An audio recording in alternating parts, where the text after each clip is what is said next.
के अपने YouTube channel Tathagata एडुजोन पर। पिछले लेक्चर में हमने सर्वोच्च न्यायालय की प्राथमिक क्षेत्राधिकार और अपीली क्षेत्राधिकार के विषय में बात की थी। आज जो हमारा विषय क्षेत्र है वो है कि सलाहकारी क्षेत्राधिकार। अनुच्छेद 143 सुप्रीम कोर्ट को सलाहकारी शक्तियाँ देता है कि राष्ट्रपति अगर सर्वोच्च न्यायालय से सलाह मांगे तो किन किन मामलों में सलाह देने के लिए बाध्य है और किन मामलों में सलाह देने के लिए स्वतंत्र है।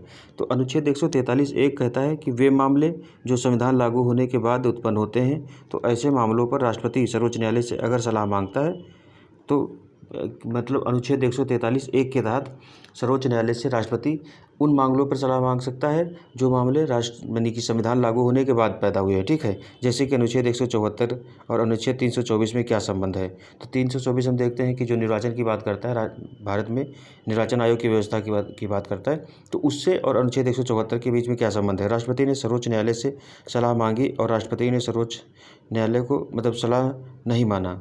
तो इसमें क्या है कि राष्ट्रपति ने सर्वोच्च न्यायालय से सलाह मांगी, उसके बाद सर्वोच्च न्यायालय ने जो सलाह राष्ट्रपति को दी, तो इस कंडीशन में राष्ट्रपति के पास अधिकार था कि उन्होंने क्या किया, जो सर्वोच्च न्यायालय सलाह दी थी उसको नहीं माना। ठीक है, पहले तो कंडीशन ये हो गई अनुच्छेद 143(1) जो प्रावधान करता है कि राष्ट्रपति सलाह मांग सकते हैं कौन से मामलों में, जब संविधान लागू हुआ उसके बाद के जो मामले होते हैं। अनुच्छेद 143(2) प्रावधान करता है कि वे मामले जो संविधान लागू होने से पहले के हैं, मतलब जब 26 जनवरी 1950 को संविधान लागू हुआ है उसके पहले के जो मामले, तो ऐसे मामलों पर सलाह इसी अनुच्छेद के तहत दी जाएगी। मतलब राष्ट्रपति जो सर्वोच्च न्यायालय से सलाह लेगा वो अनुच्छेद 143(2) के तहत ही लेगा। जैसे राम जन्मभूमि मंदिर पर राष्ट्रपति ने सर्वोच्च न्यायालय से सलाह मांगी थी। ठीक है, तो इसमें क्या कह रहा है, न्यायालय से सलाह मांगी और सर्वोच्च न्यायालय ने सलाह देने से मना कर दिया। मतलब ये है कि संविधान लागू होने से पहले के मामलों पर सर्वोच्च न्यायालय चाहे तो सलाह देने से मना कर सकता है। निष्कर्षता क्या है, तो राष्ट्रपति और सर्वोच्च न्यायालय दोनों एक दूसरे से स्वतंत्र हैं। क्यों? अनुच्छेद 143(1) का प्रावधान करता है कि राष्ट्रपति ने सलाह मांगी और उसमें सलाह को नहीं माना। दूसरे वाले में जो अनुच्छेद 143(2) कहता है कि सर्वोच्च न्यायालय से राष्ट्रपति ने सलाह मांगी, और जो सर्वोच्च न्यायालय था उसने सलाह देने से मना कर दिया। तो सर्वोच्च न्यायालय सलाह दे भी सकता है और नहीं भी दे सकता है, हम अभी देख चुके हैं। इसी तरीके से राष्ट्रपति सलाह मान भी सकता है और नहीं भी मान सकता है। तो दोनों एक दूसरे से स्वतंत्र है, लेकिन कुछ कुछ कंडीशन में एक दूसरे की बात मानने के लिए बाध्यता भी होती है। तो इस तरीके से अनुच्छेद 143 जो प्रावधान करता है कि सर्वोच्च न्यायालय की जो सलाहकारी शक्तियाँ हैं उनको हम देखते हैं। ठीक है, अभिलेख न्यायालय का मतलब क्या है कि अभिलेख न्यायालय में सर्वोच्च न्यायालय के अतिरिक्त उच्च न्यायालय एवं अधीनस्थ न्यायालय और पंचायतों को भी शामिल किया जाता है। देखो, अभी भारत में अभिलेख न्यायालय की बात करें तो सर्वोच्च न्यायालय सर्वोच्च अभिलेख न्यायालय हो जाएगा, उसके बाद फिर उच्च न्यायालय हो जाएंगे। उच्च न्यायालय के बाद अधीनस्थ न्यायालयों के भी जो निर्णय होंगे वो भी उनसे जो नीचे वाले कोर्ट हैं उनके लिए क्या हो जाएंगे, वो एक तरीके से तथ्य के रूप में, अभिलेख के रूप में काम करेंगे। और पंचायत जो होते हैं, जो किसी मुद्दे विशेष को लेकर के बनाए जाते हैं, तो उनके जो डिसीजन होते हैं वो भी अभिलेख न्यायालय के रूप में काम करते हैं। तो इस तरीके से अभिलेख न्यायालय जो है उसकी व्यवस्था की गई। फिर सर्वोच्च न्यायालय को अवमानना पर दंडित करने का भी अधिकार है। हमने बताया था कि सर्वोच्च न्यायालय अपने जो न्याय को सुनिश्चित कराने के लिए क्या कर सकता है कि अगर कोई उसकी अवहेलना कर रहा है उसके दिए गए आदेश की, तो उस पर अवमानना जारी कर सकता है। या कोई सर्वोच्च न्यायालय की एक तरीके से देखें तो मतलब गलत भ्रामक जानकारी फैलाता है या उसके काम में दखल देता है, तो इस तरीके के मामलों में अवमानना जो है के तहत दंड देने का प्रावधान है। न्यायालय की और अवमानना सिविल या आपराधिक दोनों प्रकार से हो सकती है। मतलब न्यायालय की जो अवमानना है वो सिविल और आपराधिक दोनों प्रकार से हो सकती है। सिविल मतलब कि जो दीवानी मामले होते हैं, मतलब आप उस पर उपहास कर रहे हैं, या इस तरीके के आपराधिक मतलब उसके काम में बाधा पहुंचा रहे हैं, इस तरीके से। तो सिविल में जो अवमानना से स्वेच्छा से किसी फैसले या आदेश की अवहेलना करना, मतलब सर्वोच्च न्यायालय ने कोई डिसीजन दिया और उस डिसीजन के विरोध में प्रचार प्रसार करना, उस तरीके की सिविल अवमानना हो जाएगी। जबकि आपराधिक अवमानना में ऐसी किसी सामग्री का प्रकाशन कार्य करना, मतलब से जो एक तरीके देखें फौजदारी वाली अवमानना होगी, तो उसमें क्या हो जाएगा अपराधी वाले कि सर्वोच्च न्यायालय ने क्या किया कि कोई सामग्री को प्रकाशित करने से मना किया है और आप उसका प्रकाशन कर रहे हैं, जिसमें न्यायालय की स्थिति को कमतर आंकना या बदनाम करना शामिल है। मतलब न्यायालय की छवि को धूमिल करने का अगर प्रयास करेंगे तो उसमें क्या होगा, सर्वोच्च न्यायालय पर अवमानना का केस चला सकता है। ये चीज़ हम देख रहे हैं। फिर आगे जो प्रावधान किए गए हैं कि न्यायिक प्रक्रिया में बाधा पहुंचाना, अगर आप न्यायिक प्रक्रिया में बाधा पहुंचा रहे हैं तभी भी अवमानना का केस आप पर लग सकता है। न्याय प्रशासन को किसी भी तरीके से रोकना, ये कहा गया कि जो न्याय का मतलब है कि लोगों तक पहुंचे, अब उसमें अगर आप बाधा बनते हैं तो भी आप पर अवमानना का केस लगाया जा सकता है। हालांकि किसी मामले का निर्दोष प्रकाशन मतलब हुआ कि कोई ऐसा डिसीजन था जिसका आप स्वैच्छिक रूप से ऐसा प्रकाशन करना चाह रहे हैं जिसका प्रभाव लोगों पर सकारात्मक जाए, उस तरीके के प्रकाशन को निर्दोष प्रकाशन कहा जाता है। और उसका वितरण मतलब उसको जनता तक पहुंचाने का काम कर रहे हैं, ठीक है। फिर न्यायिक कार्यवाही रिपोर्ट की निष्पक्ष, तो क्या कहेंगे, निष्पक्ष और उचित आलोचना और प्रशासनिक दिशा से इस पर टिप्पणी को न्यायालय की अवमानना नहीं माना जाएगा। इसमें कहा कि न्यायिक कार्यवाही जो है उनका क्या है, निष्पक्ष उचित आलोचना, मतलब कई ऐसे न्यायिक काम होते हैं उनकी आलोचना जो है निष्पक्ष करना और उचित जो आलोचना होती है उनकी करना। जैसे मान लो सुप्रीम कोर्ट ने कोई डिसीजन दिया और वो डिसीजन कभी कभी हो सकता है बाइस्ड हो जाए, तो उसको लेकर के आप आलोचना कर रहे हैं निष्पक्ष तरीके की, तब उस पर क्या कहा। और दूसरा, प्रशासनिक दिशा से इस पर टिप्पणी करना, मतलब कोई प्रशासनिक अधिकारी है और उस पर कह रहा है कि ये जो है सुप्रीम कोर्ट से भूल हो गई या गलती हो गई, तो उस तरीके की जो बातें हैं उनको अवमानना के तहत नहीं माना जाएगा, ठीक है। तो अब हम बात करते हैं कि अन्य क्षेत्राधिकार सुप्रीम कोर्ट के पास कौन कौन से हैं। तो इसमें हम पहला प्रावधान देखते हैं कि संवैधानिक व्याख्या कर दे रहा है। संवैधानिक व्याख्या मतलब सर्वोच्च न्यायालय संविधान का अंतिम व्याख्या करता होता है और अर्थ विवेचन करता होता है। तो संविधान को शक्तियाँ दी गई हैं कि जो संविधान की शक्तियाँ के तहत सर्वोच्च न्यायालय क्या करेगा कि संविधान का अंतिम व्याख्या करोगा। व्याख्या हमने बताया था कि ऐसे मामले जिनमें अर्थ स्पष्ट नहीं हो रहा था उन अर्थों को स्पष्ट करने का अधिकार किसके पास है, सर्वोच्च न्यायालय के पास है। और विवेचन भी यही करता है। विवेचन मतलब कि कौन से सही है कौन सा गलत है, इस तरीके की जो कार्य है वो विवेचना के तहत आता है। फिर राष्ट्रपति उपराष्ट्रपति के निर्वाचन संबंधी जो भी विवाद होंगे उनका निपटारा कौन करेगा, सर्वोच्च न्यायालय करेगा। उसके बाद वह यूपीएससी के अध्यक्ष व सदस्यों के व्यवहार एवं आचरण की जांच कर राष्ट्रपति से उन्हें हटाने की सिफारिश करता है। देखो, जब भी जो यूपीएससी के अध्यक्ष और उपाध्यक्ष होते हैं, सदस्य होते हैं, इसी तरीके से जो राज्य लोक सेवा आयोग होता है, तो उनके अध्यक्ष और उपाध्यक्षों को हटाने की जो प्रक्रिया है उसमें जाँच का काम जो करता है वो सर्वोच्च न्यायालय करता है, ये चीज़ कही गई। तो यूपीएससी के अध्यक्ष व सदस्यों के व्यवहार एवं आचरण की जाँच कर राष्ट्रपति से उन्हें हटाने के लिए सिफारिश करेगा। स्वयं के फैसले की समीक्षा करने की शक्ति है, इसको न्यायिक समीक्षा की शक्ति बोलते हैं। न्यायिक पुनरावलोकन मतलब अपना कोई फैसला दिया और वो फैसला कुछ समय बाद ऐसा हुआ कि वो प्रासंगिक नहीं रहा या कोई उस फैसले में लगा कि कुछ तथ्यों के आधार पर वो फैसला सही नहीं था, तो उस पर क्या करेगा, फिर से समीक्षा कर सकता है, ये चीज़ है। अर्थात सर्वोच्च न्यायालय स्वयं सुधार की संस्था है। तो अगर सर्वोच्च न्यायालय से कोई भूल हो जाती है तो वो उसमें सुधार करने का भी प्रयास करता है। फिर उच्च न्यायालय में लंबित मामलों को मंगवा सकता है, मतलब अगर कोई हाईकोर्ट में मामला चल रहा है और उसमें सर्वोच्च न्यायालय को लग रहा है कि हमें इंटरफेयर करना चाहिए, ऐसे कई मामले हुए हैं। हम देख रहे हैं कि जैसे यूपी में एक केस हुआ था एक विधायक को लेकर के, तो सर्वोच्च न्यायालय ने उसमें अपने पास मंगा लिया था। और भी कई इस तरीके के मामले होते हैं जिनको अपने पास मंगा लेता है। इसकी विधियां भारत के सभी न्यायालयों के लिए बाध्य होंगी। देखो, एकल न्यायिक व्यवस्था में सर्वोच्च न्यायालय सबसे ऊपर है। तो सर्वोच्च न्यायालय के जो भी डिसीजन होंगे और जो इसकी मतलब इसके तहत जो आदेश निर्देश पारित होंगे वो सभी मतलब पूरे भारत भर में जो हो एक समान लागू होंगे, ठीक है। इससे न्यायिक अधीक्षण मतलब न्याय जाकर के जो न्यायिक जाँच होती है उसकी बात की जा रही है। और इसका देश के सभी न्यायालयों में जो पंचाट हैं उनके क्रियाकलापों पर नियंत्रण रहेगा। तो देश के जितने भी न्यायालय हैं वहाँ और जो पंचाट बनाए जाते हैं किसी मामले को लेकर के, तो उनके जो नियंत्रण का काम कौन करेगा, ये सर्वोच्च न्यायालय करेगा। फिर कह रहा है संसद केंद्र सूची के विषय पर इसका विस्तार कर सकती है। देखो, केंद्र सूची पर कानून बनाने का अधिकार किसके पास है, संसद के पास है। तो संसद चाहे तो कानून जो केंद्र सूची के अन्य विषय हैं वहाँ भी सुप्रीम कोर्ट के जो एक तरीके से देखें तो प्रभाव है उसको बढ़ा सकती है। कम करने की बात आएगी तो फिर राज्यों की सहमति भी आवश्यक होगी, इसलिए बढ़ाने का केंद्र सूची के विषय पर संसद चाहे तो इसके अधिकारों को और बढ़ा सकती है, ठीक है। फिर अनुच्छेद 135 जो कहता है उच्चतम न्यायालय द्वारा वर्तमान कानूनों के अंतर्गत संघीय न्यायालय के क्षेत्राधिकार तथा शक्तियों का उपयोग। तो जो सर्वोच्च न्यायालय अपनी शक्तियों का उपयोग करता है तो वर्तमान जो कानून होते हैं और संघीय न्यायालय के जो क्षेत्राधिकार हैं उन्हीं के तहत उन शक्तियों का उपयोग करता है। अनुच्छेद 137 कहता है न्यायिक समीक्षा की बात, हमने न्यायिक पुनरावलोकन की बात की थी और न्यायिक समीक्षा तो अनुच्छेद 137 के तहत आता है। उच्चतम न्यायालय द्वारा निर्णयों तथा आदेशों की समीक्षा करना, ये स्वयं के आदेशों निर्णयों की समीक्षा भी कर सकता है या कार्यपालिका या विधायिका द्वारा अगर कोई इस तरीके काम किया जा रहा है। अनुच्छेद 142 कहता है कि उच्चतम न्यायालय के आदेशों तथा साथ ही अन्वेषण आदि के संबंधित आदेशों का परावर्तन करना। मतलब यह है कि देखो, सर्वोच्च न्यायालय को न्याय प्रदान करने के लिए सर्वश्रेष्ठ माना जाता है। इसमें कहा है कि सर्वोच्च न्यायालय पूर्ण न्याय प्रदान करने के लिए कभी कभी उसको शक्तियाँ दी गई हैं कि वो पूर्ण न्याय प्रदान करने के लिए अपनी तरफ से प्रयास करे। जैसे राम जन्मभूमि वाला जब मुद्दा चल रहा था तो उसमें यह था कि जो मंदिर जहाँ बनना था उस जगह पर तो हिंदुओं का अधिकार मान लिया गया, मतलब रामलला जो मंदिर था उसके बाद जब मुस्लिम जो पक्ष था उसको कहा गया कि उसके साथ न्याय कैसा हो, तो उनको एक यथोचित ज़मीन जो थी शहर की अच्छी जगह पर प्रदान कर दी गई। तो ये सुप्रीम कोर्ट के पास पावर थी कि वो चाहे तो पूर्ण न्याय प्रदान करने के लिए इस तरीके के प्रावधान कर सकता है। तो उसी का जो अधिकार दिया गया अनुच्छेद 142 के तहत दिया गया है सर्वोच्च न्यायालय को। फिर अनुच्छेद 145 कहता है कि न्यायालय के जो नियम आदि होंगे वो अनुच्छेद 145 के तहत नियत किए जाएंगे।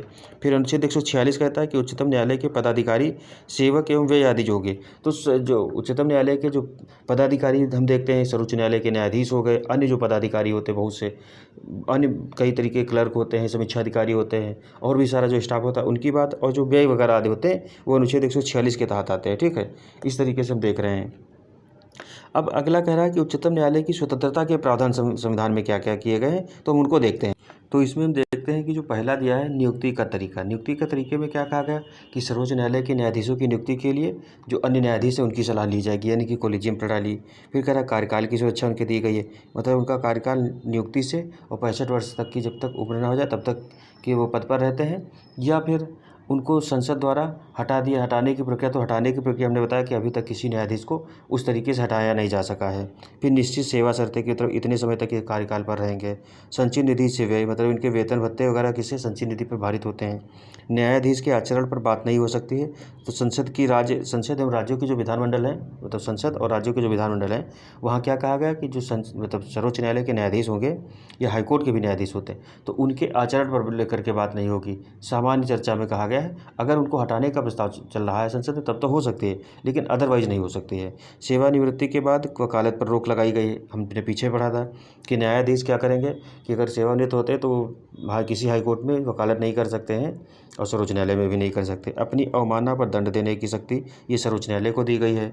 अपना स्टाफ नियुक्त करने की स्वतंत्रता, सर्वोच्च न्यायालय की वैकेंसी अलग से आती हैं, हाईकोर्ट में भी इसी तरीके से हम देखते हैं। इसके न्याय क्षेत्र में कटौती नहीं की जा सकती है। हमने बताया इसकी जो न्याय क्षेत्र है कहाँ, आधारभूत संरचना के सिद्धांत में आता है। सर्वोच्च न्यायालय की शक्ति में अगर कटौती करनी है तो आधारभूत संरचना के सिद्धांत के तहत सर्वोच्च न्यायालय ने नील एंड वैलिड करा दे सकता है। ठीक है, फिर कार्यपालिका से पृथककरण, अनुच्छेद 50 के तहत कार्यपालिका से इसका पृथककरण किया गया है। हम अनुच्छेद 150 में देखते हैं। ठीक है, फिर करें संवैधानिक पीठ किसके तहत, तो अनुच्छेद 45 के तहत प्रक्रिया के जो नियम होते हैं उसके तहत संवैधानिक पीठ स्थापित होती है। तो संवैधानिक पीठ अनुच्छेद 145 के तहत स्थापित की जाती है।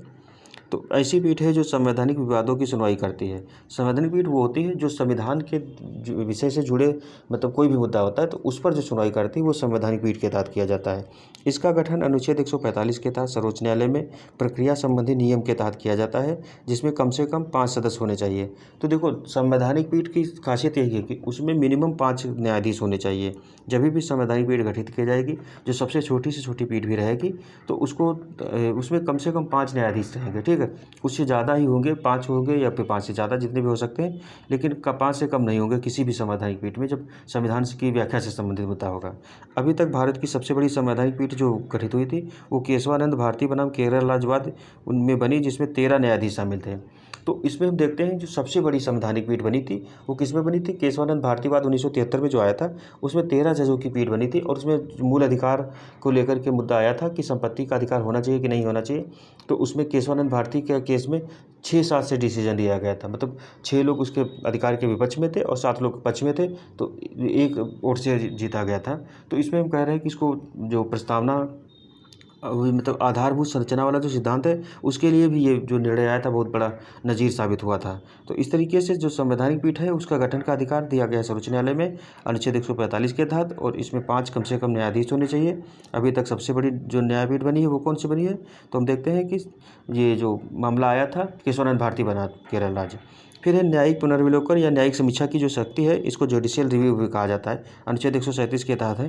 तो इसमें कहा गया है कि इसका अर्थ है न्यायपालिका द्वारा संसद के किसी कानून या कार्यपालिका के किसी आदेश को संविधान के अनुसार यदि उचित नहीं है तो उसे संविधान विरुद्ध मानकर विधि शून्य घोषित किया जा सकता है।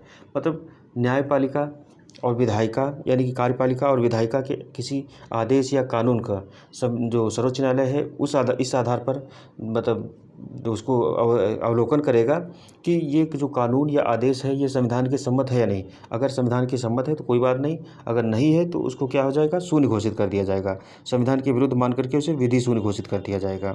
इसे 3 कोटियों में वर्गीकृत किया गया है। पहला है संविधान संशोधनों की न्यायिक समीक्षा, मतलब जितने भी संविधान संशोधन हो रहे हैं उनकी न्यायिक समीक्षा की जाएगी।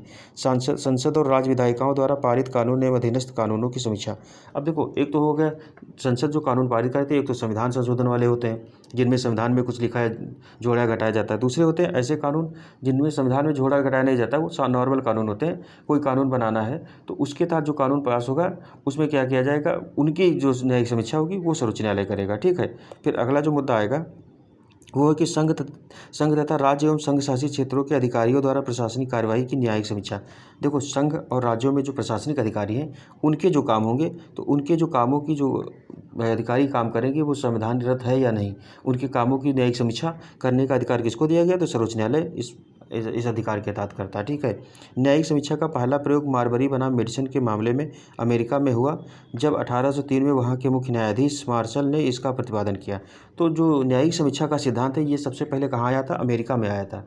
अमेरिका में 1803 में वहाँ के मुख्य न्यायाधीश जो थे मार्शल ने इसका प्रतिपादन किया था कि मान लो कार्यपालिका या विधायिका ने कोई ऐसा कानून बनाया जो संविधान के तहत नहीं था। क्योंकि हम देखते हैं 1786 में संविधान बना है अमेरिका का, 1779 में लागू हो गया है। तो उसके बाद 1803 में मुद्दा आया और उस मुद्दे को देखते हुए जो न्यायिक समीक्षा था उसको लागू कराया वहाँ के सर्वोच्च न्यायालय ने। जबकि भारत में संविधान स्वयं न्यायपालिका को न्यायिक समीक्षा की शक्ति देता है, तो वहाँ संविधान में इस प्रावधान नहीं किया गया था इसका। लेकिन भारत में क्या है कि संविधान जो है खुद ही इस चीज़ की शक्ति देता है सर्वोच्च न्यायालय की न्यायिक समीक्षा की। ठीक है। सर्वोच्च न्यायालय और उच्च न्यायालय दोनों को शक्ति है न्यायिक समीक्षा की। न्यायिक समीक्षा की न्यायपालिका की शक्ति संविधान की मूलभूत विशेषता है। मूलभूत विशेषता हमने बताया था केशवानंद भारती बनाम केरल राज्य जो वाद आया था उसी के तहत मूलभूत विशेषता के सिद्धांत को अपनाया गया था। तो इसमें न्यायिक समीक्षा की शक्ति जो है न्यायपालिका की आधारभूत संरचना का सिद्धांत मानी जाती है। इसको न्यायिक स्वतंत्रता के रूप में हम लोग जानते हैं। ठीक है। अगला बात की जा रही है न्यायिक सक्रियतावाद क्या है, तो जुडिशियल एक्टिविज्म बोलते हैं इसको। जुडिशियल एक्टिविज्म ये होता है कि जब ये जो कार्यपालिका और विधायिका के काम में न्यायपालिका क्या करती है कि बढ़ चढ़ के हिस्सेदारी करती है। मान लो विधायिका ने कोई काम किया और न्यायपालिका को लग रहा है ये काम ठीक नहीं है, तो उसमें जब उस मुद्दे को स्वतः संज्ञान में ले लेती है तो इस तरीके को जुडिशियल एक्टिविज्म कहा जाता है। यह जो धारणा थी यानी कि अमेरिका में विकसित हुई थी। भारत में न्यायिक सक्रियता का सिद्धांत 1970 के दशक में अपनाया गया है। तो अमेरिका में पहले से ये लागू था, लेकिन भारत में 1970 के दशक से इसको अपनाया गया है। न्यायमूर्ति VR Krishna Iyer, PN Bhagwati, O Chinnappa Reddy तथा DA देसाई जो थे देश में न्यायिक सक्रियता की नींव रखी थी। तो जो न्यायिक सक्रियता की नींव रखने में जो ज़्यादा योगदान है इनका 4 जजों का है। 4 में से सबसे ज़्यादा पूछा जाता है PN भगवती का नाम कई बार पूछा गया। अभी आगे चलकर हम लोग PIL जब पढ़ेंगे तो उसको लाने में इन्हीं का सबसे बड़ा योगदान था। न्यायिक सक्रियता का असर नागरिकों के अधिकारों के संरक्षण के लिए तथा समाज में न्याय को बढ़ावा देने के लिए न्यायपालिका द्वारा आगे बढ़कर भूमिका निभाने से है। तो न्यायपालिका जब न्याय प्रदान करने के लिए लोगों को सक्रिय होकर के काम करती है तो उसको न्यायिक सक्रियतावाद के नाम से जाना जाता है। ठीक है। अब इसमें कहा गया आगे कि इसमें न्यायपालिका द्वारा सरकार के अन्य दो अंगों मतलब कार्यपालिका विधायिका एवं कार्यपालिका को अपने संवैधानिक दायित्वों के पालन के लिए बाध्य करना होता है। मतलब जब कार्यपालिका विधायिका अपना काम सही से नहीं करती है तब जो न्यायपालिका उसके काम को कराने के लिए अपना जो निर्णय सुनाती है उसको न्यायिक सक्रियता के नाम से जाना जाता है। मेंस में क्वेश्चन आता है कि जब न्यायपालिका न्यायिक सक्रियता करती है तो उसमें टकराव होने के क्या क्या संभावनाएं हैं, तो वो अलग क्वेश्चन आता है। लेकिन प्री में न्यायिक सक्रियता का जो सिद्धांत है वो पूछा जाता है सीधे सीधे। इसे न्यायिक गतिशीलता भी कहा गया है जो न्यायिक संयम के बिल्कुल विपरीत है। न्यायिक संयम का मतलब होता है कि देखो न्यायपालिका जब यथोचित होकर के जो उसका कार्यक्षेत्र है उसमें रह करके काम करती है तो न्यायिक संयम होगा। जब न्यायिक सक्रियता मतलब कि उसका अपना काम तो करती लेकिन अगर कोई दूसरा काम ढंग से नहीं कर रहा तो उसको कराने के लिए जब सक्रिय होकर के काम करती है तो उसको न्यायिक सक्रियता कहा गया है। ठीक है। न्यायिक सक्रियता की अवधारणा जनहित याचिका की अवधारणा से निकटता से जुड़ी। जनहित याचिका इसको PIL बोलते हैं, पीपुल इंटरेस्ट लिटिगेशन, आगे हम इसको पढ़ेंगे। तो इसकी जो अवधारणा थी उस अवधारणा से सक्रियता से जुड़ी हुई है कौन सी, न्यायिक सक्रियता। ठीक है। उसके बाद यह सर्वोच्च न्यायालय की न्यायिक सक्रियता है कि जिसके कारण PIL की संख्या बढ़ी है। PIL में होता क्या है कि मान लो आपका कोई ऐसा मुद्दा है जो सर्वोच्च न्यायालय के समक्ष जाता है तो उसमें लगता है कि जनता के हित की बात है, उस मुद्दे को उठाकर के सर्वोच्च न्यायालय निर्णय अपना सुनाती है तो उसको PIL कहा गया है। ठीक है। जनता के हित के मुद्दे को ध्यान में रख करके सर्वोच्च न्यायालय जो भी निर्णय देता है वो PIL के तहत आता है। दूसरे शब्दों में PIL न्यायिक सक्रियता का परिणाम है। क्योंकि जब न्यायिक सक्रियता हम किस मामले में देखते हैं, विधायिका और कार्यपालिका के मामले में, और खास करके PIL जो दायर होती है वो भी इसी के लिए होती है कि किसी मान लो अधिकारी ने गलत काम कर दिया किसी जनता के साथ, या कोई ऐसा कोई पर्सनल इंटरफेयर की वजह से जो समाज है उसका अहित हो रहा है, तो उन मुद्दों में क्या किया जाता है, PIL दायर की जाती है। फिर है वास्तव में PIL न्यायिक सक्रियता का सबसे लोकप्रिय स्वरूप है। लोकप्रिय स्वरूप इस मामले में है कि भारत में वर्तमान में हम देख रहे हैं कई ऐसे मुद्दे PIL के माध्यम से उठाए जा रहे हैं जो समाज के हित में होते हैं। समाज का कोई एक क्षेत्र हो सकता है, कोई वंचित वर्ग हो सकता है, इस तरीके के जो हित होते हैं उनको ध्यान में रख कर के PIL दायर की जाती है। और सर्वोच्च न्यायालय ने अब तो ये भी कर दिया है कि PIL अगर किसी न्यूज़पेपर में कोई न्यूज़ आई है और सर्वोच्च न्यायालय को लग रहा है कि इस मुद्दे को संज्ञान में लेना चाहिए, तो वो उस आधार पर भी ले सकती है कि इसमें जनता का हित निहित है। ठीक है, फिर PIL आ भी गई, देखो पब्लिक इंटरेस्ट लिटिगेशन, इसको PIL कहते हैं, जनहित याचिका एक तरीके से कहते हैं। तो PIL की जो शुरुआत है वो कहाँ, अमेरिका में हुई थी, जहाँ 1960 ईस्वी में इसकी शुरुआत हुई थी। 1960 के दशक में USA में नागरिक अधिकारों की स्वतंत्रता की रक्षा के लिए सकारात्मक कार्य के पक्ष में इसका प्रयोग किया जाता था। तो जो PIL का प्रयोग किया जाता है वो नागरिक स्वतंत्रता को ध्यान में रख कर के सकारात्मक परिप्रेक्ष्य में इसका प्रयोग किया जाता है। सकारात्मक इस अर्थ में कि नागरिकों को अधिकार प्रदान करने के लिए जब एक्टिवली कोई काम करते हैं प्रोग्रेसिव होकर के, तो वो सकारात्मक पक्ष में आ जाता है। इसी चीज़ को ध्यान में रख कर के भारत में भी बाद में PIL की 1970 के दशक में हम देखते हैं शुरुआत हुई है। तो भारत में जो PIL है उसकी शुरुआत 1979 से मानी जाती है। इसके में पहली बार जब प्रयोग हुआ है तो हुसैन आरा खातून बनाम बिहार राज्य में न्यायालय ने अभूतपूर्व निर्णय अपनाते हुए लोकस स्टैंडिंग के सिद्धांत का परित्याग कर दिया, जो जनहित याचिका की आधारशिला बनी। मतलब जो बना नियम था उसको त्याग करके सर्वोच्च न्यायालय ने एक नए तरीके को अपनाया, जिसमें कहा गया कि कोई ऐसा मामला था जिसमें होता था कि लीक पर चलने वाला है, तो लीक को त्याग करके जब हम कुछ इन्वेंटिव काम करते हैं वो उसके आधार पर PIL का आविष्कार हुआ। और हुसैन आरा खातून बनाम बिहार राज्य का मामला आया था, उसमें उनके तलाक को लेकर के कोई मुद्दा था, तो जिसमें सर्वोच्च न्यायालय ने बहुत ही प्रोग्रेसिव अपना डिसीजन दिया था, इस वजह से कहा जाता है। 2002 में सुनील बत्रा बनाम दिल्ली प्रशासन के केस में न्यायालय ने यह निर्धारित किया कि डाक से भेजे गए किसी कागज़, यानी कि डाक से भेजे गए किसी कागज़ के टुकड़े पर भी यदि कोई स्वतंत्रता का मामला, स्वतंत्रता का मतलब यहाँ न्यायिक स्वतंत्रता से है, न्यायिक स्वतंत्रता का है या नागरिक स्वतंत्रता की बात अगर आती है, तो क्या करेगा न्यायालय, इसे यथाशीघ्र संज्ञान में लेगा और उस पर कार्रवाई करेगा।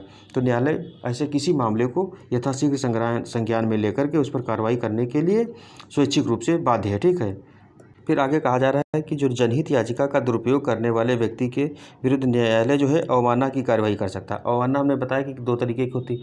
अगर कोई व्यक्ति जनहित याचिका का जो गलत इस्तेमाल करता है, मतलब वो अपना ही साधने के लिए जनहित याचिका दायर कर देता है, या फिर क्या करता है खुद को लोकप्रिय बनाने के लिए जब जनहित याचिका दायर कर देता है, तो ऐसे मामले में सर्वोच्च न्यायालय उस पर न्यायिक अवमानना की जो कार्यवाही है वो भी कर सकता है। ठीक है, तो इसलिए कहा गया कि कोई अगर अच्छा अधिकार आपके पास है तो उस अधिकार का यूज आप अच्छाई के लिए करें तो ठीक है। अगर वो अधिकार का यूज आप अपने हित के लिए करते हैं, निहित स्वार्थ को पूरा करने के लिए करते हैं, या फिर कोई ऐसा काम कर रहे हैं जिससे मतलब लोगों का भला होने से ज़्यादा अपना भला हो रहा है, तब फिर उस पर अवमानना का काम लगा करके, यानी कि न्यायालय चाहे तो उसके अवमानना के आधार पर आपको दंडित कर सकता है। फिर अगली जो हमारी पिटीशन आती है वो क्यूरेटिव पिटीशन, ये न्यायालय के अधिकार क्षेत्र के तहत आती है। तो इसको बोलते हैं उपचारात्मक याचिका। उपचारात्मक याचिका क्या होती है कि न्यायपालिका का अपना आविष्कार और अधिकार है। आविष्कार मतलब इसको देने का काम भी न्यायालय ने शुरू किया और उसके अधिकार के तहत आता है। यह ऐसी याचिका है जिसके द्वारा सर्वोच्च न्यायालय को उसके निर्णय पर पुनर्विचार करने के लिए कहा जाता है। देखो, एक शब्द हमने बताया था न्यायिक समीक्षा। तो न्यायिक समीक्षा में क्या है कि सर्वोच्च न्यायालय खुद से अपने निर्णय पर समीक्षा करने का प्रयास करता है। ये जो क्रिएटिव पिटीशन है, इसमें क्या होता है कि मान लो किसी के खिलाफ कोई मामला चल रहा था, उस पर सर्वोच्च न्यायालय या न्यायालय ने अपना डिसीजन दिया। ठीक है, डिसीजन में उस व्यक्ति को लग रहा है कि हमारे साथ सही नहीं हुआ है, वो क्या करेगा, उसी मामले को लेकर के सर्वोच्च न्यायालय में फिर से याचिका दायर करेगा। तो उसमें जो सर्वोच्च न्यायालय है चाहे तो उसकी याचिका को स्वीकार कर सकता है या अस्वीकार कर सकता है, ये शक्ति सर्वोच्च न्यायालय को ही दी गई। तो इसी को क्यूरेटिव पिटीशन कहा गया है कि जब किसी मामले को लेकर आप दोबारा फिर से याचिका दायर करते हैं, तो उसमें कहा गया जिससे मान लो दो जजों की बेंच ने उस पर कोई डिसीजन दिया, तो अगले जो आप क्यूरेटिव पिटीशन दायर करेंगे वो 4 जजों की बेंच होगी या इससे बड़ी बेंच में सुनवाई होगी। ठीक है, सामान्यतः सर्वोच्च न्यायालय ने इसके लिए एक 3 न्यायाधीशों की समिति बनाई जाती है जो उपचारात्मक याचिका को स्वीकृत या अस्वीकृत करती है। तो उपचारात्मक याचिका जब किसी व्यक्ति द्वारा दायर की जाती है तो उसको स्वीकार किया जाए या ना स्वीकार किया जाए, इसके लिए 3 न्यायाधीशों की एक समिति बनती है, वो उस पर विचार करती है। यदि कोई व्यक्ति निहित स्वार्थों को पूरा करने के लिए उपचारात्मक याचिका का दुरुपयोग करता है तो न्यायालय उसे दंडित कर सकता है। अभी आप लोगों को याद होगा जब 2012 वाला जो सबसे बीभत्स दुर्घटना हुई थी, एक तरीके से कहा जाए निर्भया कांड जिसको हम जानते हैं, उसमें जो आरोपी पकड़े गए थे उनको फांसी की सज़ा दी गई थी। उसमें उनको फांसी जब मिली है 2020 में मिली है, मार्च 2020 में उनको फांसी दी गई थी। तो उस बीच में क्या हुआ था कि उन्होंने क्या किया, इस मामले को ज़्यादा लंबा लटकाए जाने के लिए कई याचिकाओं का सहारा लिया था कि जितने भी न्यायिक लूपहोल हो सकते हैं उनका सबका उन्होंने फ़ायदा उठाया था। तो उसमें एक क्यूरिटी पिटीशन भी उन्होंने दायर की थी जिसको सर्वोच्च न्यायालय ने खारिज कर दिया था। तो हम देखते हैं कि इस तरीके का जो जब उपयोग गलत तरीके से होने लगता है तो उनका किया जाता है कि उसको दंडित भी किया जा सकता है। उसमें दंडित लेकिन नहीं किया गया था, उसको जल्दी से जल्दी सुप्रीम कोर्ट ने रफा दफा कर दिया और सुनवाई करके उसको ख़त्म कर दिया था, ये चीज़ थी। लेकिन तभी भी बहुत टाइम लग गया था, 8 साल में जाकर के वो केस पूरा हो पाया था। तो इसमें यही कहा गया कि उपचारात्मक याचिका जो है उसका अगर कोई व्यक्ति दुरुपयोग करता है तो उसे न्यायालय चाहे तो दंडित कर सकता है। इस सामान्य व्यक्ति के बारे में भी कही गई कि आप उपचारात्मक याचिका का अगर दुरुपयोग करते हैं तो इस पर आपको न्यायालय दंडित कर सकता है। तो जो हमारा सर्वोच्च न्यायालय वाला पोर्शन था, आज हमने वहाँ ये पूरा ख़त्म कर लिया है। ठीक है, 3 लेक्चर लाने पड़े हमें, लेकिन आपको हमें पूरी उम्मीद है कि जो प्री से लेकर के मेंस में भी प्री हम बात कर रहे हैं यूपीएससी को लगभग मान चलिए यूपीएससी का 40% पोर्शन इससे कवर होगा। बाकी जितने भी वनडे टाइप के एग्ज़ाम हैं इंक्लूडिंग यूपीपीसीएस, इसमें से मैक्सिमम क्वेश्चन आपके फंसेंगे, ये चीज़ है। तो आज का लेक्चर हमारा यही था। अगले लेक्चर में हम कैग वाला जो प्रावधान है यानी कि भारत के महानियंत्रक और लेखा परीक्षक जो हैं उनको लेकर के आएंगे। ठीक है, तो तब तक आप लोग पढ़ते रहिए। जय हिंद, जय भारत।